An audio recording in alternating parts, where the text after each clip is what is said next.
Vamos lá. Mateus capítulo 11, do versículo 2 até o 15. Eu vou ler na Nova Almeida atualizada.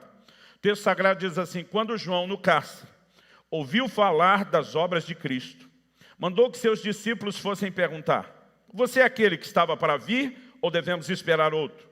Então Jesus lhes respondeu: voltem e anunciem a João que estão ouvindo e vendo. Os cegos vêm, os coxos andam, os leprosos são purificados, os surdos ouvem, os mortos são ressuscitados, e aos pobres está sendo pregado o Evangelho. E bem-aventurado é aquele que não achar em mim motivo de tropeço. Quando os discípulos de João foram embora, Jesus começou a dizer ao povo a respeito de João: o que vocês foram ver no deserto? Um caniço agitado pelo vento? O que vocês foram ver? Um homem vestido de roupas finas? Os que vestem roupas finas moram nos palácios reais. Sim. O que foram ver? Um profeta? Sim, eu lhes digo, e muito mais do que um profeta. Esse é aquele de quem está escrito: eis que eu envio adiante de você o meu mensageiro, que preparará o caminho diante de você. Em verdade lhes digo, entre os nascidos de mulher não apareceu ninguém maior do que João Batista, mas o menor no reino dos céus é maior do que ele. Desde os dias de João Batista até agora, o reino dos céus sofre violência, e os que usam de força se apoderam dele. Porque todos os profetas e a lei profetizaram até João. E se vocês o querem reconhecer, ele mesmo é Elias, que estava para vir. Quem tem ouvidos para ouvir, ouça. Pai, nós declaramos nossa confiança e dependência no Senhor, na ação do Teu Espírito, o Espírito da verdade, para que a Tua palavra seja comunicada não apenas no nível racional. Nós oramos que o Espírito de revelação promova entendimento espiritual, que os nossos olhos não apenas se abram, mas que haja aquela aplicação personalizada que só o Senhor pode produzir em cada um de nós. E que a Tua palavra, como o Senhor falou por boca do profeta Isaías, cumpra o propósito pelo qual tem sido liberada. Nós oramos em nome de Jesus, porque temos certeza que o Senhor nos ouve, nos antecipamos em Te dar graças, em Te dar glória, honra e louvor. Em nome de Jesus. Amém.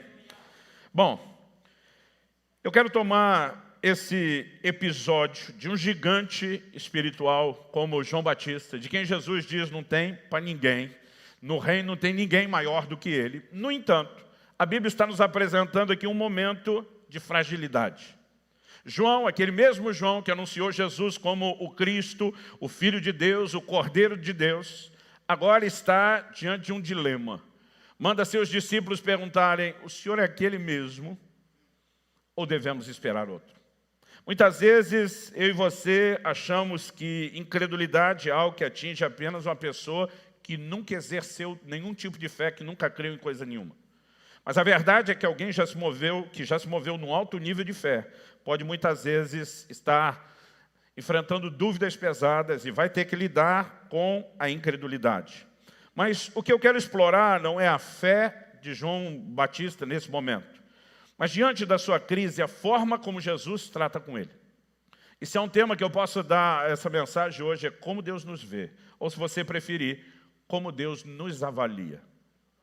Porque a verdade é que a semelhança de João, eu e você, embora estejamos sendo aperfeiçoados, o trabalho ainda não está completo e terminado.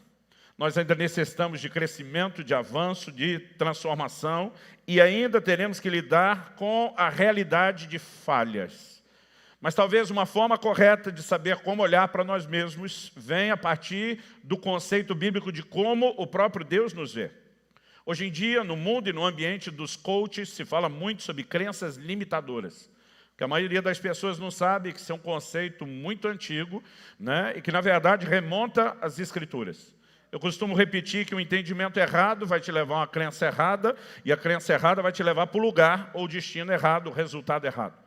Mas um entendimento correto vai te levar a uma crença correta, que por sua vez vai te levar ao lugar, ao destino ou ao resultado correto.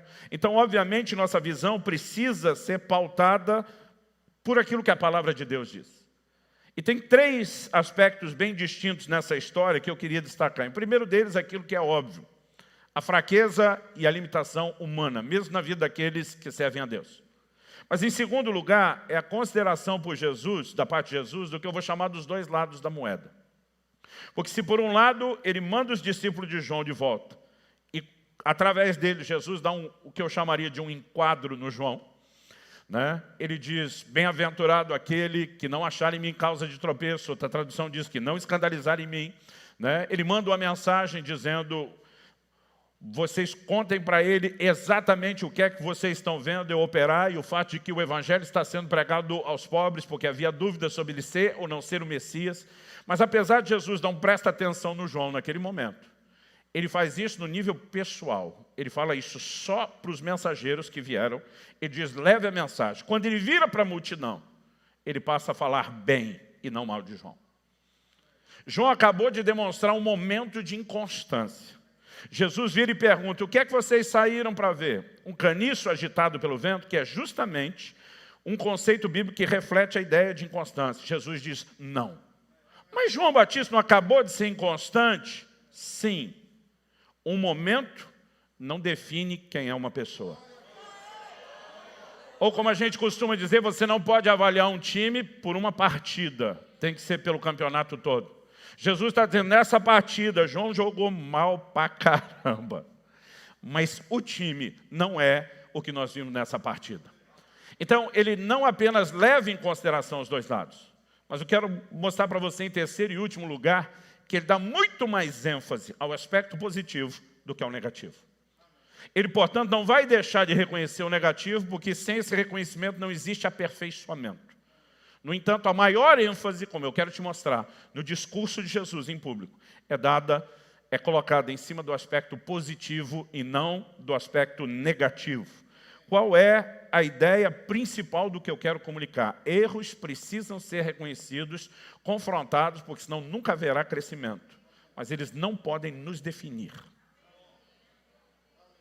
Muitas pessoas acabam associando a ideia daquilo que são algumas coisas que fizeram, né? Isso tem trazido um problema sério, não apenas em relação à identidade, mas o que creem a respeito de si.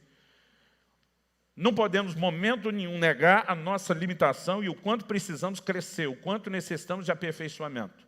Mas há uma visão correta e eu espero que a gente consiga falar disso junto. Então, em primeiro lugar, destacando essa fraqueza humana que já está tão evidente, a Escritura não diz exatamente onde João estava preso.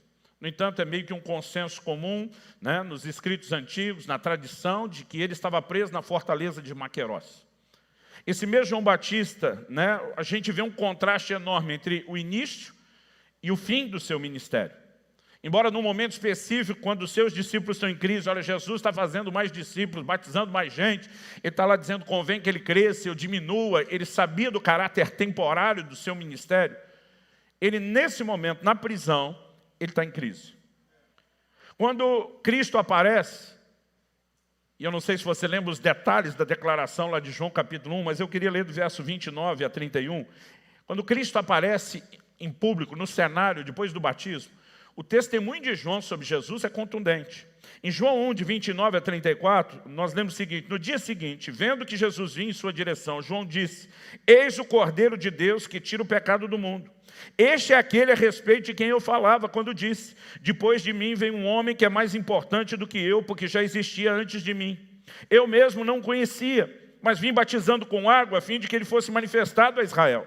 E João testemunhou dizendo, eu vi o Espírito descer do céu como pomba e pousar sobre ele. Eu não o conhecia. Aquele, porém, que me enviou a batizar com água me disse, aquele sobre você vir descer e pousar o Espírito. Esse é o que batiza com o Espírito Santo. Pois eu mesmo vi e dou testemunho de que ele é o Filho de Deus.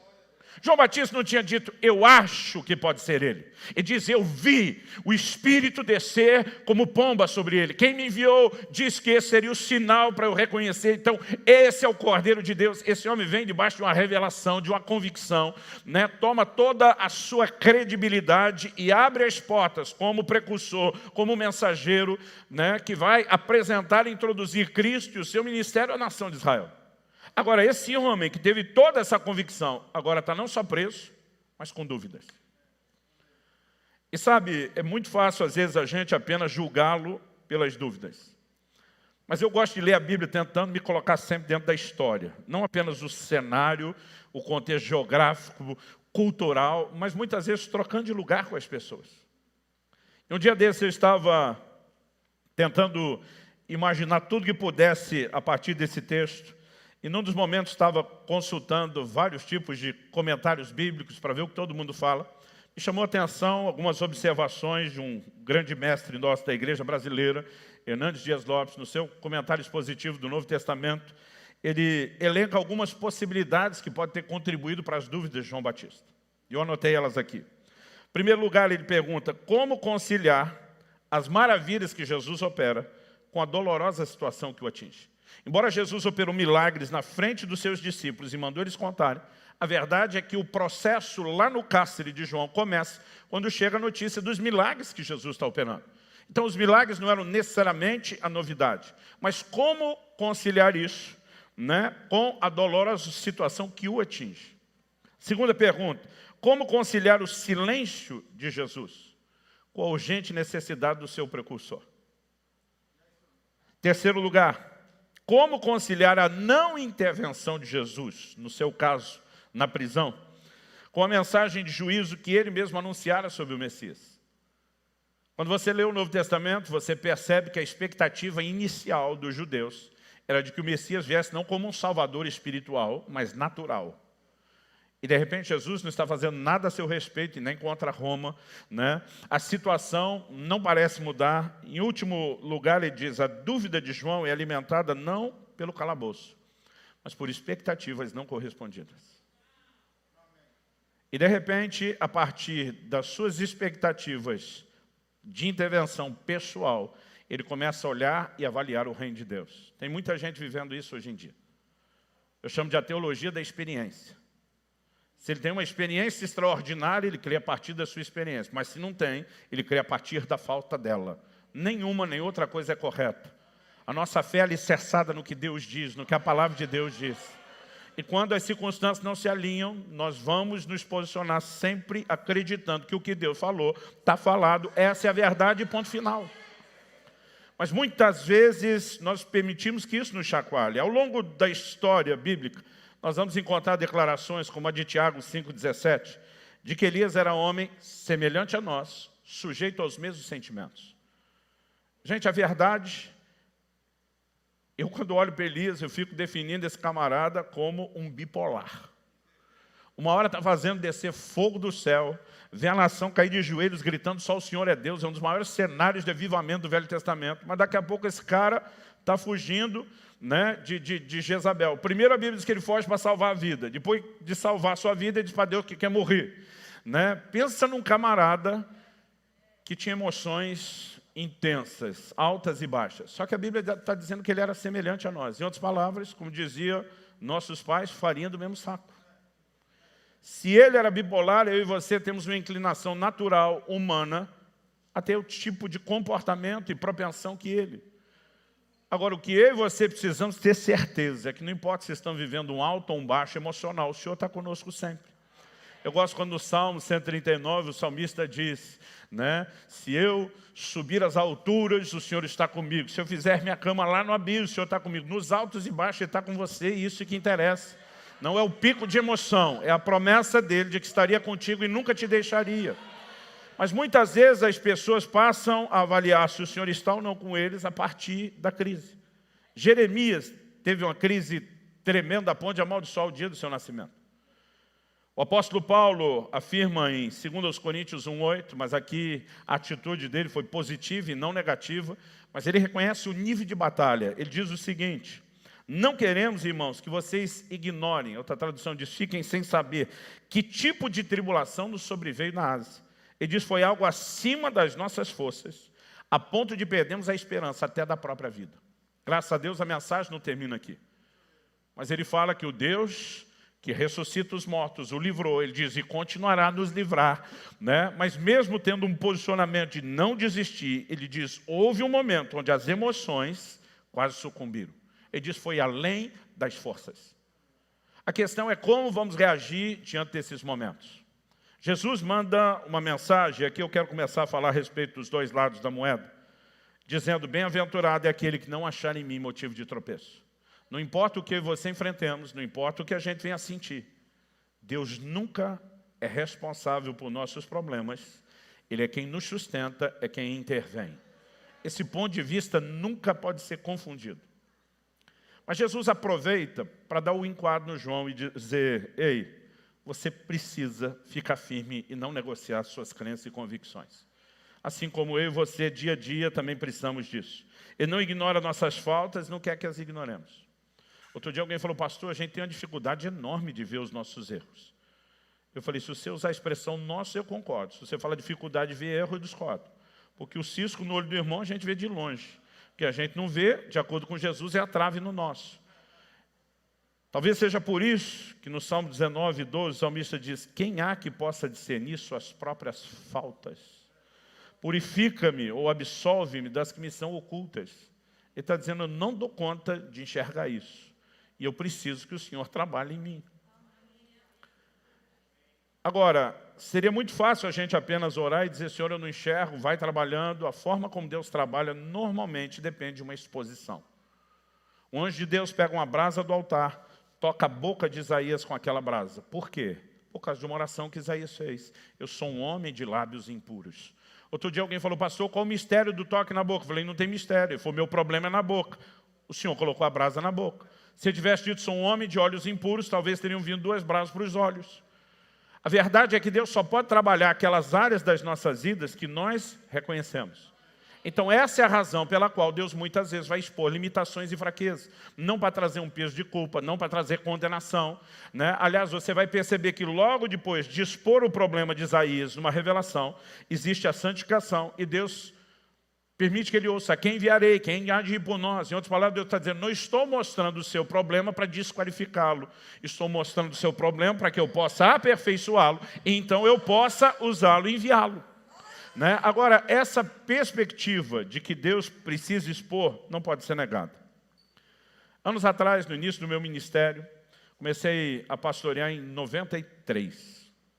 Eu lembro que em 1994, logo no meu primeiro ano no ministério pastoral, era ainda muito novo e maturo, eu fui muito ajudado por um homem de Deus que em dezembro do ano passado partiu para a glória, pastor Francisco. Um homem de Deus que produziu um grande impacto na minha vida. Eu lembro que ele, periodicamente, praticamente uma vez ao mês, nos visitava na cidade do interior do Paraná, Guarapuava. Né? Ele ia lá muito mais para estar conosco, checar o nosso coração, nos ajudar a crescer como pessoas do que só ministrar. Mas eu lembro que numa dessas idas, eu falei para ele, cara, nós não podemos desperdiçar a sua passada. Vamos improvisar aqui uma reunião, pelo menos com a liderança que nós estamos preparando, treinando, logo no início da igreja. E eu lembro que nós enchemos uma casa, assim, era quase tudo quanto é cômodo, aquela turma se apertou, sendo uma casa grande para poder ouvi-lo. E eu lembro até hoje do tema da mensagem que ele deu. Né? Ele, quando anunciou o tema, minha vontade era só rir. Eu fiquei pensando, isso lá é tema de mensagem? O pastor Francisco disse assim, o tema da minha mensagem hoje é, qual foi a última vez que o galo cantou na sua vida? Primeiro eu já achei curioso, engraçado, comprido, grande, mas pensa num negócio que depois fez sentido. Ele trabalhou a ideia de que Pedro não tinha noção da sua limitação. Pedro se achava. Na verdade, quando Jesus diz, olha, nessa noite, um de vocês há de me trair, a maioria dos 12 se viu como um candidato potencial à falha. Eles começam a perguntar, porventura sou eu? Porventura sou eu? Pedro, em nenhum momento, perguntou, porventura sou eu. Ele não só não perguntou, como ele sinaliza para o João, que está inclinado no peito do Senhor, pergunta quem é. Esse pergunta quem é, para mim, está dizendo, eu boto a mão no fogo por mim e por você, João, e mais nenhum dos 10. Ele chega ao ponto de dizer para Jesus, em João 13, 37 e 38, ele diz, Senhor, darei a minha vida pelo Senhor. Tipo, eu não só não vou te trair, como eu morreria pelo Senhor. A Bíblia diz, Jesus respondeu, imagina aquela encarada messiânica, Jesus respondendo, você dará a sua vida por mim? Em verdade lhe digo, antes que o galo cante, 3 vezes você me negará. Jesus está dizendo, você não era o cara da traição, mas deixa eu dizer, você vai me negar. 3, ainda essa noite, tipo, não vai nem demorar. Pedro, de modo nenhum, Senhor.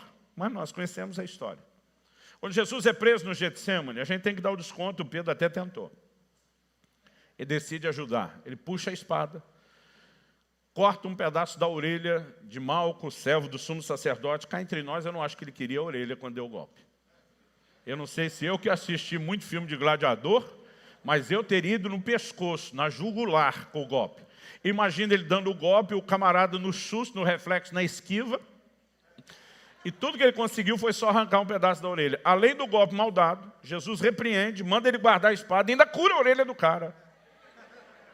Nessa hora, acho que Jesus olhou, Pedro olha para Jesus e deve ter pensado, se o senhor quer mesmo ser preso e morto, Deus te abençoe. Eu não. A Bíblia diz, se cumpriu a escritura que diz, ferirei o pastor, o rebanho se dispersará. Não sobrou um. Marcos é o único que dá esse detalhe, a ponto dos estudiosos especularem se isso teria acontecido com ele. Diz que havia um jovem com eles, envolvido num lençol, que quando os guardas tentaram prender, largou o lençol e fugiu nu, tamanho desespero. Significa que os guardas não tentaram prender só Jesus, mas a cambada toda. E foi um corre-corre. Pedro e João vão seguindo de longe. O que é isso de longe? Se tentar prender de novo, vazamos. Se não, a gente satisfaz a curiosidade de ver qual é o desfecho dessa história. E quando eles chegam, Jesus foi levado ao Sinédrio. O Evangelho de João é o único que dá esse detalhe de que João era conhecido do sumo sacerdote. A tradição diz que ele fornecia peixe lá, mas não sabemos se esse é o meio através do qual ele era conhecido. Mas a prova que ele é conhecido é que quando eles chegam no portão, a criada olha para Pedro e pergunta, você também é discípulo dele? Esse também é. Esse aqui nós sabemos que é. E você, Pedro? Eu não. Foi a primeira. Ele nega a segunda, nega a terceira. Na terceira, o Evangelho de Marcos, que foi escrito debaixo da tutela e orientação de Pedro, diz que Pedro praguejou. Outra tradução diz soltou imprecações. Resumindo, xingou alguém. Não sabemos se xingou a mulher ou se xingou Jesus, para deixar claro que não era discípulo e seguidor. E a Bíblia diz que o galo cantou. E quando cantou? Naquele dia, Francisco explorou a ideia do canto do galo como uma espécie de alarme, uma espécie de lembrete que denuncia nossas limitações. A Bíblia diz que quando o galo cantou, Pedro lembrou do que Jesus falou. E dessa vez ele constatou a limitação e a fraqueza que não enxergava. A Bíblia diz que ele sai dali e chora amargamente. Agora, pergunta, Jesus definiu Pedro a partir desse erro? Não. Pedro fica profundamente aborrecido e arrasado com o ocorrido, e comigo, com você, não seria diferente. Imagina a vergonha dele. Marcos 16 diz que quando o anjo notifica as mulheres da ressurreição de Jesus, diz assim, ide dizer aos discípulos e a Pedro. Pedro é o único mencionado por nome. Eu acho que se o nome dele não fosse mencionado especificamente, ele diria, isso tem mais nada a ver comigo, fui cortado da seleção, não tem mais nada a ver com esse negócio. Então, João 21 nos mostra que quando eles estão pescando, coisa que aparentemente Pedro já havia abandonado também, o Senhor Jesus aparece para eles. E nesse encontro, Jesus fala algo interessante para Pedro. Em João 21, 18 e 19, depois de perguntar por 3 vezes, Pedro, você me ama? E dizer, apacenta minhas ovelhas, Jesus está deixando claro que não desistiu dele. Nos versos 18 e 19, Jesus diz assim, em verdade, lhe digo que, quando era mais moço, você se cingia e andava por onde queria. Mas quando for velho, estenderás as mãos, outro cingirá e o levará para onde você não quer ir. Jesus disse isso para significar com que tipo de morte Pedro havia de glorificar a Deus. Depois de falar assim, Jesus acrescentou, siga-me. Antes de explorar o siga-me, que foi a primeira coisa que Pedro ouviu de Jesus quando foi chamado, e aqui Jesus está afirmando, eu não desisti de você, eu ainda tenho planos contigo, eu estou contando com você. Jesus explora uma mensagem que não pode ser ignorada. Durante anos, nas minhas Bíblias de estudo, eu lembro que eu punha um ponto de interrogação do lado do versículo 18. Quando você era mais moço, ia para onde queria, quando for mais velho, estenderás as mãos. Eu botava aquele ponto de interrogação assim, tipo, mistério. O mistério está explicado no verso seguinte. Disse isso para significar com que tipo de morte Pedro havia de glorificar a Deus. Olhe para cá. Morte por crucificação. Estenderás as mãos. Quando era criança, eu achava que só Jesus e os 2 bandidos é que foram crucificados. Demorou para, estudando a história, entender que o Império Romano crucificou incontáveis milhares de pessoas. Era uma forma comum de execução. Agora, o que é que Jesus está dizendo para Pedro? Jesus não está só dizendo para Pedro, Pedro, você vai morrer. Ele está falando com o cara que disse, eu morreria por você, mas na hora do aperto, vazou e mostrou que não tinha amor suficiente para morrer. Jesus pergunta para ele, Pedro, você me ama mais do que esses outros? A primeira pergunta é essa característica. Por que perguntar me ama mais? Será que ele queria promover um campeonato, uma disputa, uma competição de amor, the love contest, alguma coisa do gênero? Não. Quando os caras começaram a medir força, quem era maior, Jesus deu um enquadro neles. Ele não ia promover isso. Mas Pedro tinha dito, enquanto todo mundo está dizendo, será que sou eu? Diz, eu morro. Eu não apenas não te traio, como morro. Pedro se achava. Primeira pergunta de Jesus, e aí, você ainda acha que é o cara? Interessante que é um jogo de palavras no grego, a gente não pode definir só pela possibilidade de tradução, mas somado ao contexto todo me faz sentido. Jesus pergunta a Pedro, tu me amas agapau, uma derivação de ágape, o amor sacrificial. Pedro responde, tu sabes que eu te amo, filéu, amor fraternal, de amigo, de irmão. A primeira tradução da NVI, a Nova Versão Internacional em português, quando saiu só o Novo Testamento, 94, tinha traduzido esse texto assim, Pedro, você me ama?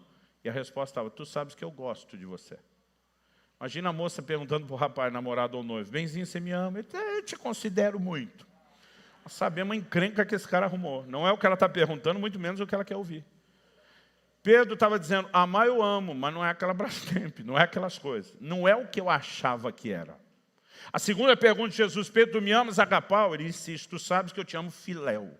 Aí vem a terceira, Pedro, tu me amas? O verso 17, João 21, diz que Pedro se entristeceu com a terceira pergunta. O que é que a terceira tem diferente? Não é só a insistência. Na terceira, Jesus pergunta, tu me amas, filéu? Como quem diz, é só isso.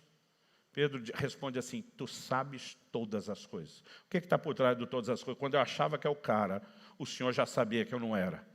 Não adianta eu te prometer nada maior. Nesse momento é só filéu.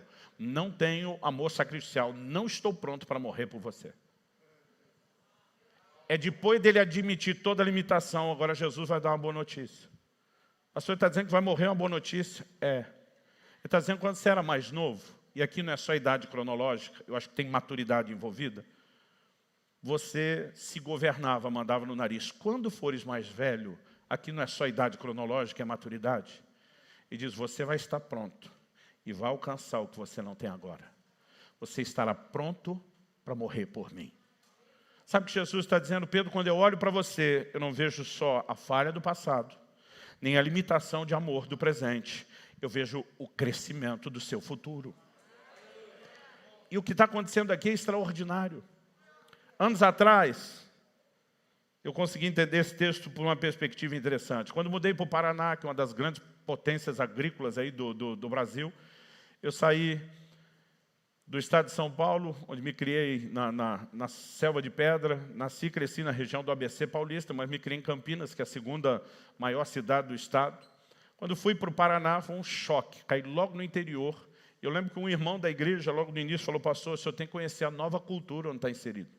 Quando tiver um tempinho, era um fazendeiro, ele falou, quero te levar a conhecer, né, o plantio. Ele falou, o trigo está ainda verde, mas numa altura alta considerada. Ele falou, eu quero que o senhor veja como funciona a vida e a grande movimentação dos negócios.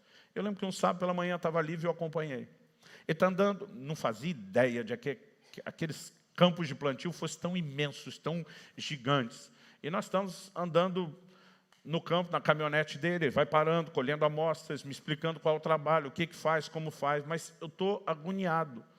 Por quê? Ele está o tempo todo, a gente já estava uma meia hora, atropelando trigo.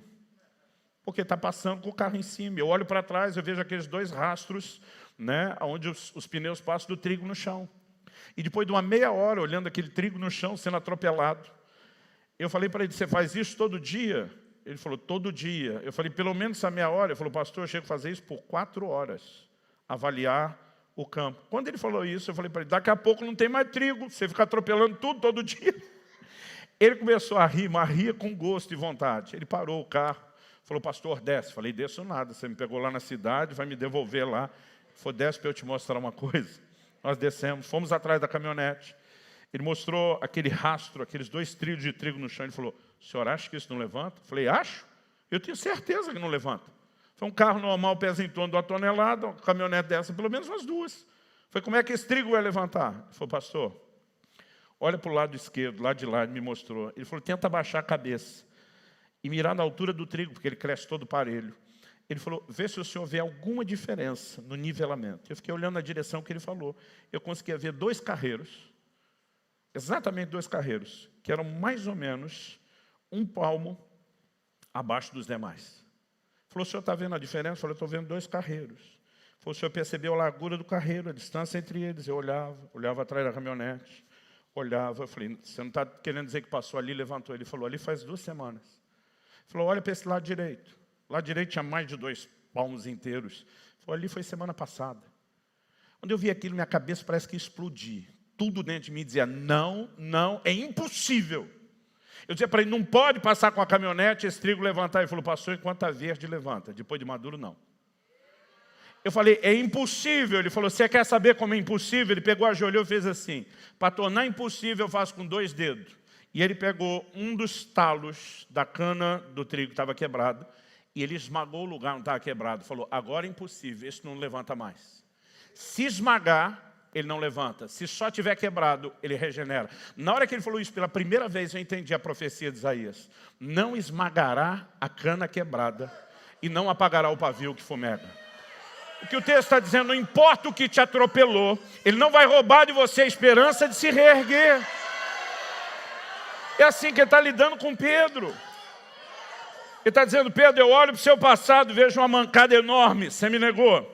Eu olho para o seu presente, eu vejo uma limitação no seu amor, mas eu não defino você apenas pelo passado e o presente. Eu olho o seu futuro, eu acredito em você. Você vai crescer, você vai chegar lá. E deixa eu dizer uma coisa, Deus acredita em você mais do que sua mãe. Que mãe é mãe, fala sério.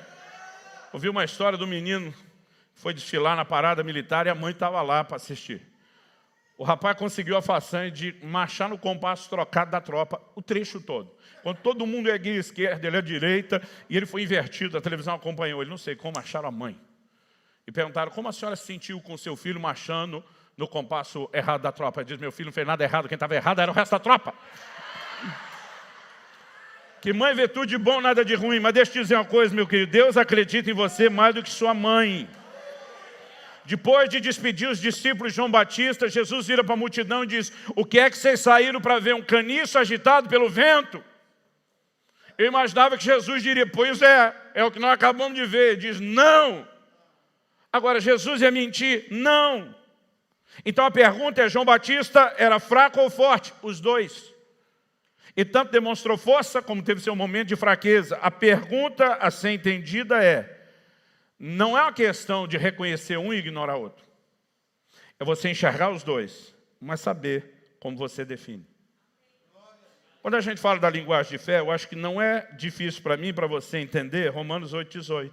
Tenho por certo que os sofrimentos do tempo presente não podem se comparar com a glória que nós há de manifestar. Estamos negando os sofrimentos? Não, mas estamos dizendo que eles não comparam com a glória. Quando Paulo diz em 2 Coríntios 4,17, que a nossa leve e momentânea tribulação produz para nós um eterno peso de glória acima de toda comparação, ele também não está negando a tribulação. Mas ele usa a ideia da balança romana. E ele diz, põe de um lado tribulação, leve. Põe do outro lado, no outro prato, a glória, pesado. Não comparam. As duas coisas são reais, mas não estão na mesma proporção, nem na mesma medida. Então Deus está olhando, Jesus está olhando para João Batista e dizendo, tem fraqueza, tem virtude, mas qual é o prato que está pesando diante dele? Isso para mim é algo que merece a nossa atenção, porque alguns precisam parar de olhar só para as suas limitações e erros ou dos outros. Porque a maneira como você se vê, normalmente é a maneira como você avalia os outros. A Bíblia diz lá no livro de Gênesis, capítulo 18, dos versículos 10 a 15, que quando Abraão é notificado que terá o filho em 1 ano, gente, o homem está crendo desde os 75, chegou no 99, está na hora, na cara do gol, é a hora que está para acontecer. O Senhor diz, virei a ti daqui 1 ano, você terá um filho. A Bíblia diz, Sara riu. E o Senhor fala, mesmo ela estando do outro lado da tenda, você riu? Ela diz, não ri, de riu. Você acha que ela riu de alegria? Ou que ela olhou e disse, de jeito nenhum. Você, olhando só esse exemplo, você diria que Sara foi o quê? Uma mulher cheia de fé ou incrédula? Agora, olha o que Hebreus 11:11 diz sobre Sara. Pela fé, também a própria Sara, apesar de não poder ter filhos e já ser idosa, recebeu o poder para ser mãe, pois considerou fiel aquele que lhe havia feito a promessa. Não, pastor, ela não considerou. No momento inicial, não. Mas em algum momento essa mulher reage, ela decide levar a palavra de Deus a sério e ela será avaliada pelo posicionamento correto, não pela atitude inicial. A questão não é um ou outro. Ela duvidou, creu os dois. Graças a Deus a fé prevaleceu sobre a dúvida. E sabe, eu amo essa questão da ênfase. E aqui, em terceiro e último lugar, eu quero falar justamente sobre a ênfase. Tem fraqueza, eu levo em conta os dois lados da moeda, que não é só fraqueza, mas também virtude. Mas a maior ênfase sempre estará em cima das virtudes. Cristo não ignorou o aspecto negativo de João. Ele diz, bem-aventurado aquele que não escandalizar em mim. Tipo, fica firme, não dê mole, não dê bobeira. Mas ele enfatizou o aspecto positivo. Vamos falar a respeito de Davi. Pensa num cara que já deu nó na minha cabeça, foi o tal do Davi. Eu disse para Deus, o Senhor substituiu Saul porque te desobedeceu. E disse que ia colocar um homem melhor do que ele. O homem melhor que ele adulterou e mandou matar o marido da outra. Eu falei, o senhor acha mesmo que acertou a escolha? Agora, sabe o que é interessante? A gente fica muitas vezes impactado por definir alguém pelo seu erro. Saul tinha um padrão de comportamento de desobediência frequente, recorrente, permanente. Não é o que a Bíblia diz a respeito de Davi. Aliás, você quer saber o que a Bíblia fala de Davi depois da sua morte? Em primeiro lugar, a Bíblia não fala mais nada sobre o pecado de Davi depois do ocorrido. A única coisa que ela fala é isso aqui. Primeiro livro de Reis, capítulo 15, verso 5. Porque Davi fez o que era reto aos olhos do Senhor. E não se desviou em nada daquilo que o Senhor lhe havia ordenado em todos os dias da sua vida, a não ser no caso de Urias, o heteu. Em primeiro lugar, eu acho que a maior bobagem não foi nem o adultério, não estou diminuindo o peso de um erro desse. Mas o que sempre me incomodava num nível maior que o adultério era a morte de Urias. E é isso que vai ser abordado.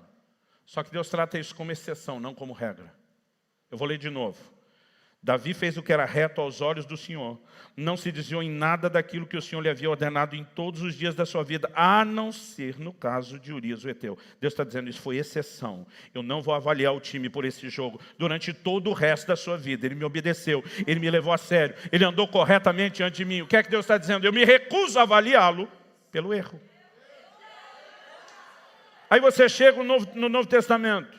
Ele é chamado de profeta por Jesus, em Mateus 22, 43. Ele é chamado de profeta pelos apóstolos, Atos 2, 29 e 30. Ele foi denominado como servo de Deus, lá em Atos 4, 25. Foi referido como alguém de cuja linhagem viria o Cristo.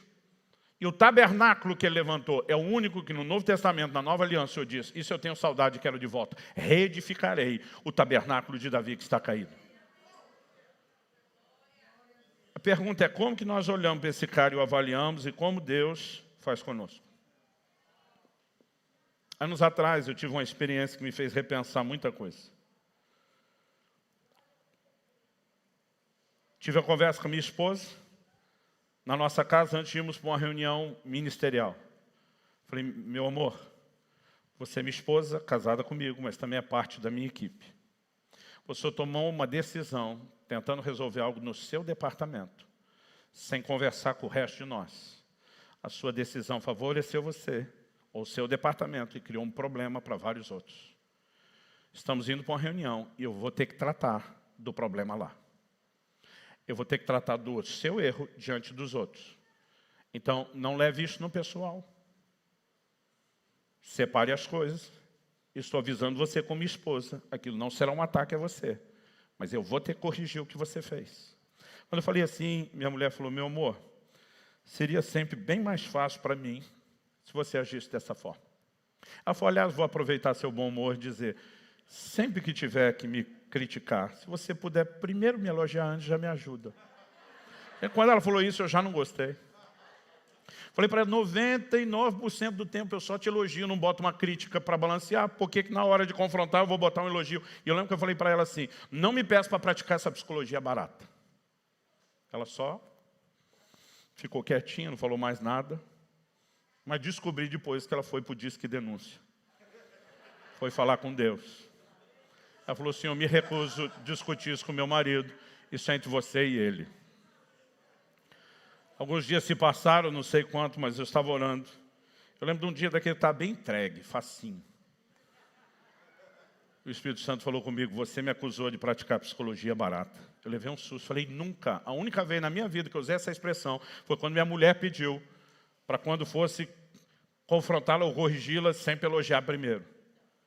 E nesse momento ele disse, você classificou o que ela te pediu de psicologia barata, você falou contra mim. Eu falei, qual a relação? Ele diz, vai ler Apocalipse 2 e 3. Cartas às igrejas da Ásia. Ele nunca começa a corrigir ninguém antes de elogiar. Apocalipse 2. Conheço as tuas obras, teu labor, tua perseverança. Suportastes provas por causa do meu nome e não desfaleceste. Ele fala até do controle de qualidade. Puseste a prova, se dizem apóstolos, não são. Os achaste mentirosos. Depois de erguer a bola, ele diz, mas, como ninguém é perfeito, temos uma pendência para resolver.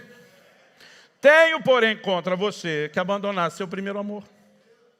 Arrepende, lembra de onde caíste, volta à prática das primeiras obras. Está dizendo, o caso não é perdido, dá para a gente arrumar. E no final elogia de novo, mas tens a teu favor que odeias as obras dos nicolaítas, as quais eu também odeio. E não apenas equilibra, ele elogia bastante antes, vai elogiar depois. Meu pastor Ibiúbe chama isso de efeito sanduíche. Ele diz, imagine que a correção é um hambúrguer. Ela sempre tem que ser servida em duas metades de pão. O pão é apreciação, antes e depois. Um dia eu falei para ele, mas pelo menos dá para servir um hambúrguer triplo no meio? Eu lembro que a partir daquele dia, procurei minha esposa, pedi perdão a ela, falei o que Deus falou comigo. E eu comecei a me esforçar. Então, cada vez que precisava mexer em qualquer coisa, como equipe ou como casal, dizer, você é uma mulher maravilhosa, fantástica, extraordinária. E minha mulher, quando falam daquelas linguagens emocionais, é palavra de afirmação. Então, isso para ela é um negócio assim, turbina. Aí, quando ela estava cheia, eu falei, quando você estiver preparado, nós temos um negocinho assim, pequenininho, que nem compara com o que você é para tratar. No seu tempo, na sua hora, ela dizia, estou pronta. Aí quando eu terminava, eu dizia, mas isso nem de longe afeta quem você é, o conceito de você, tal. Gente, pensa num negócio que mudou a nossa vida. Eu lembro de um dia, comecei a elogiar ela, ela falou, estou pronto. Falei, pronto para quê? Ela falou, para o confronto. Falei, não tem confronto, só estou te elogiando. Nesse dia eu falei, eu acho que eu aprendi, virou um hábito.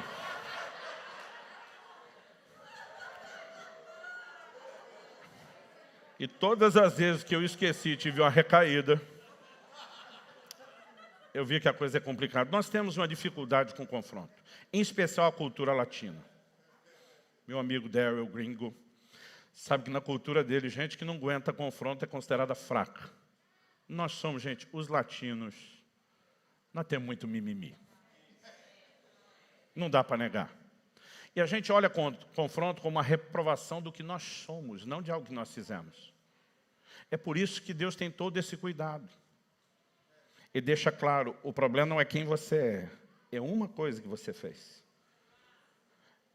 E sabe, acredito que nós precisamos de uma cultura diferente. Nós precisamos entender que a Bíblia ela tem uma linguagem de confronto. Fira-me o justo, isso me será por benignidade. Eu nunca poupei ninguém, eu só aprendi a fazer direito. Ou não tão errado. Agora, por que Deus pede isso? Porque é a forma como Ele age. Ele não pede para mim e para você nada diferente do que Ele faz. Quando Jesus lavou os pés dos discípulos, Ele disse, eu vos dei exemplo, para que como eu fiz, vocês façam. Essa forma dele tratar com a igreja é um exemplo.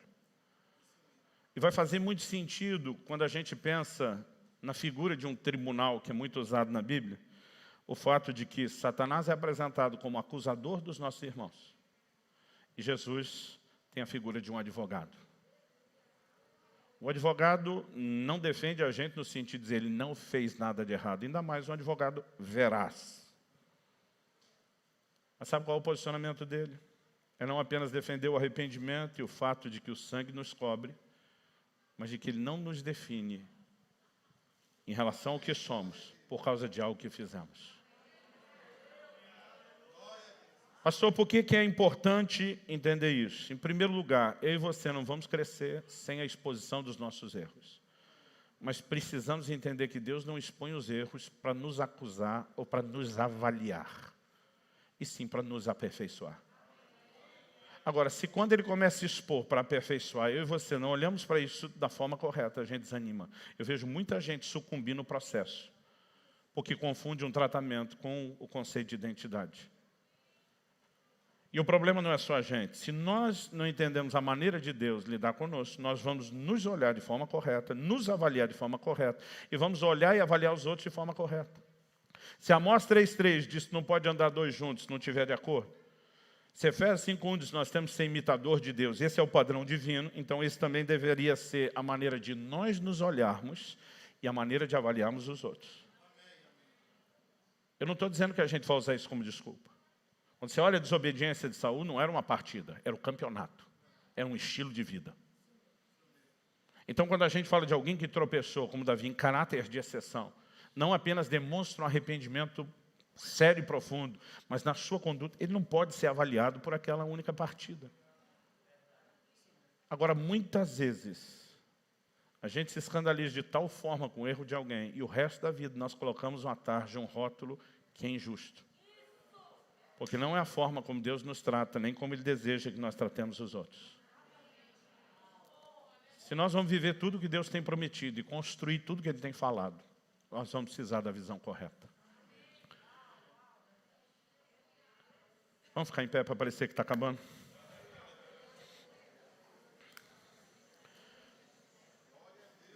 Resumindo, nós não podemos ignorar nossas falhas, mas não podemos permitir que elas nos definam.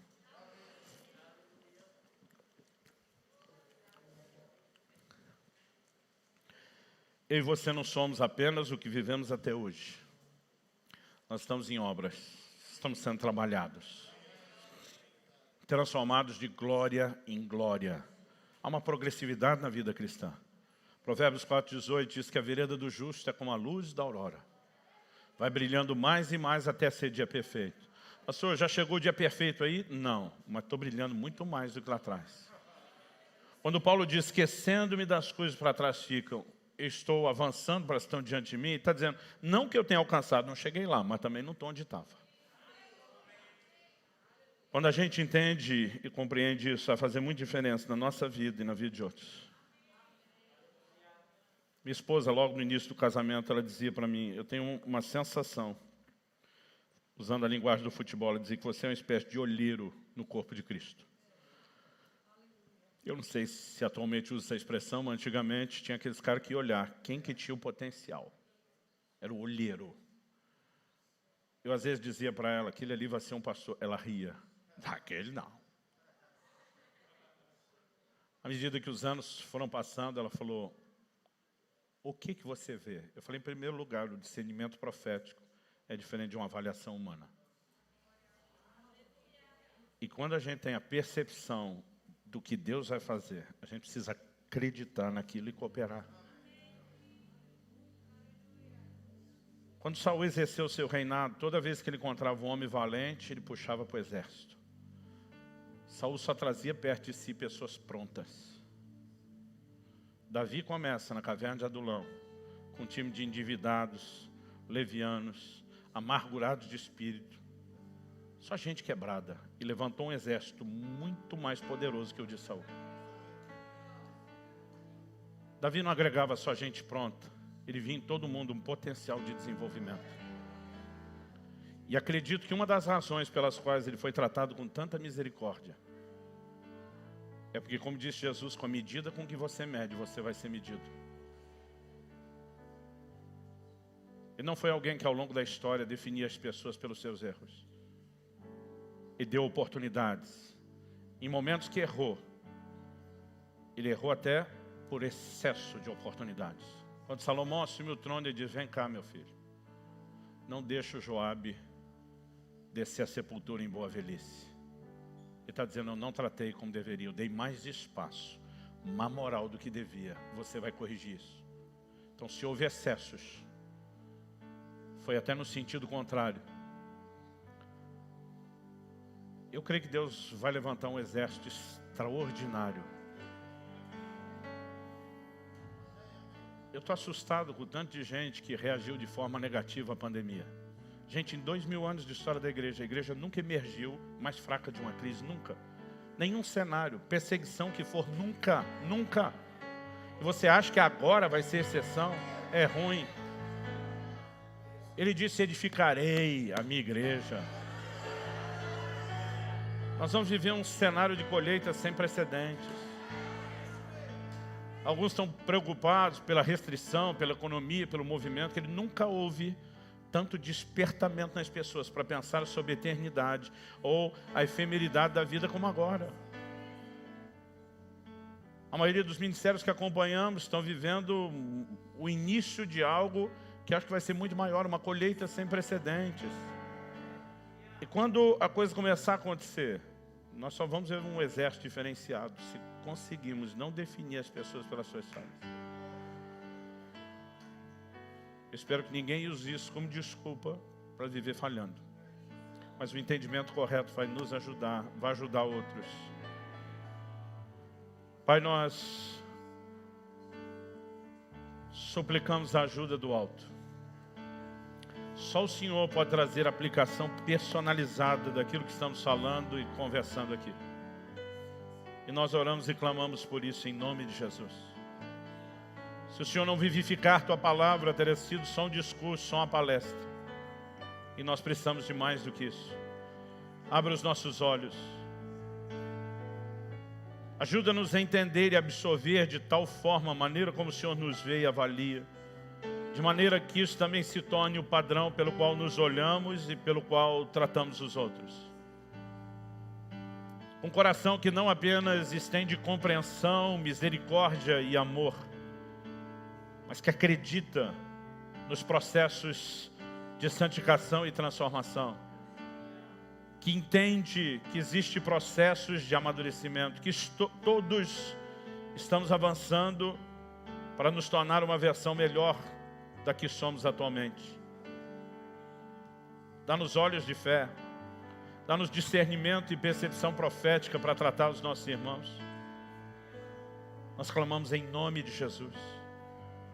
E hoje, oramos de uma forma especial por cada um daqueles que acabou sendo enganado pelo inimigo ou por esse padrão de comportamento de se definir a partir de uma falha.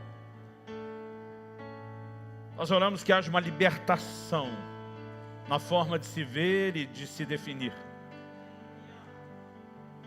Produzido, ó Deus, pela revelação e o entendimento da Tua palavra. Que possamos entender a semelhança de Pedro, que não somos o que erramos no passado, nem a nossa limitação do presente, mas aquilo que nos tornaremos no futuro.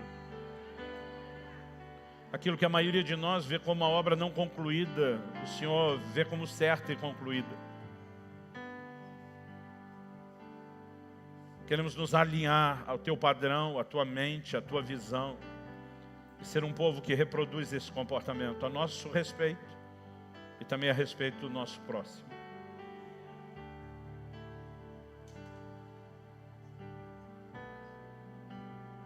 Eu oro que toda fortaleza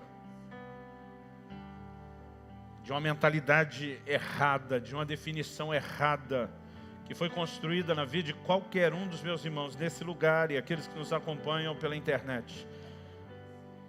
Eu oro que isso seja exposto e derrubado na Tua presença hoje.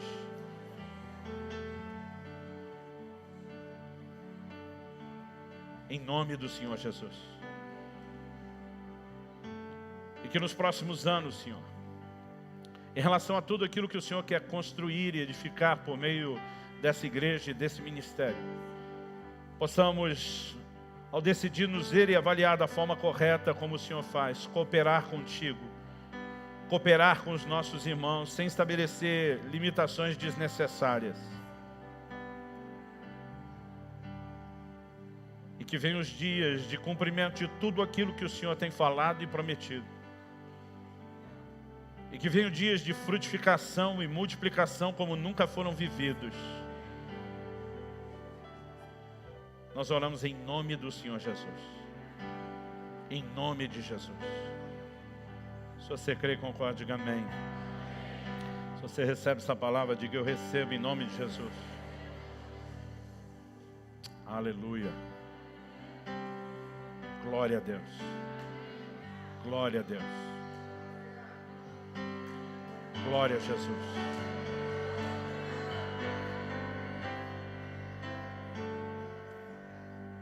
Eu não sei você, eu acho bom demais ser tratado por Deus dessa forma.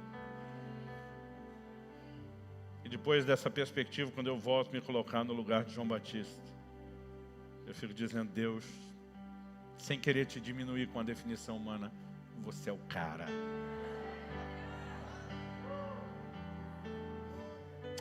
Alguém tem que tomar esse microfone de mim e dar o fim ou direcionamento a esse culto. Foi um prazer servi-los da mesa do Senhor, do pão sagrado da palavra.